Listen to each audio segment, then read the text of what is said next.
Јулија Петрова со темата матурски костум ја воодушеви публиката со својата убаво украсена трпеза, покажувајќи ги своите вештини во кулинарството. Собра најмногу гласови од публиката и жирито и се закити со титулата Вешта жена на Кочани за 2016 година. Јас се чувствувам прекрасно, чувството меѓу толку жени да бидеш вешта жена е голем успех. Според гласовите на жири комисијата, кои го сочинуваат жени победнички на општински манифестации од повеќе градови од државата, освен победата, Јулија Петрова доби и прво место во категоријата Општ впечаток. Прво место за декорација на главно јадење освои надпреверувачката Јаворка Стојанова со темата Роденденска. Во категоријата Сервирање најмногу гласови доби Радка Јованова со темата Чоколадна фантазија.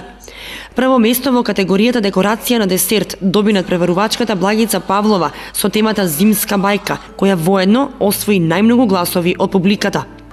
Прво место во категоријата Аранжирање салфета доби Јулија Карова со темата За денот на влюбените.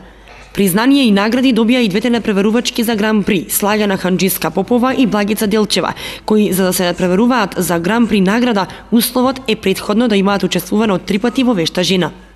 Сите учеснички добија диплома од Вешта жена и подарок од спонзорите како и цветни аранжмани.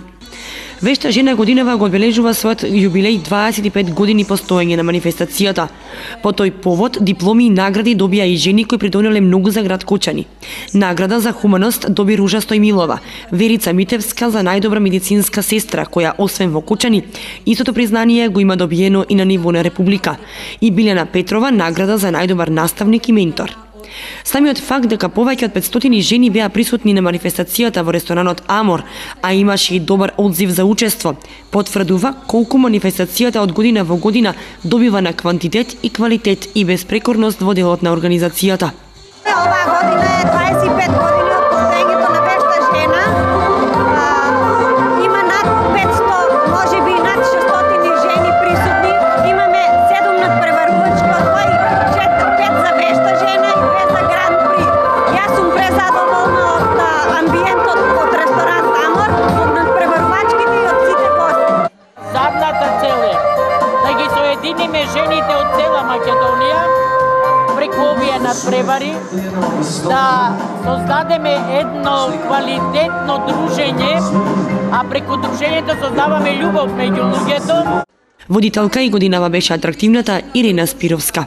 До сега волкав интерес, како што има во Кочани, имало само во Скопје, кога се одржуваше во хотелот Александар Палас и кога имаше 500 жени. Но овој амбиент во преубавиот ресторан Амор и 600 жени на едно место, вакви убави 5 надпреварувачки маси и 2 Гран-при маси, мислам дека без никакво претерување се кулминација на овогодинишните општински надпревари што се одржуваат широм цела земја. За забавата се погрижија членовите на групата Хармонија, а на манифестацијата беа доделени и награди од спонзорите, меѓу кои и главната награда патување за Парга со вештите жени.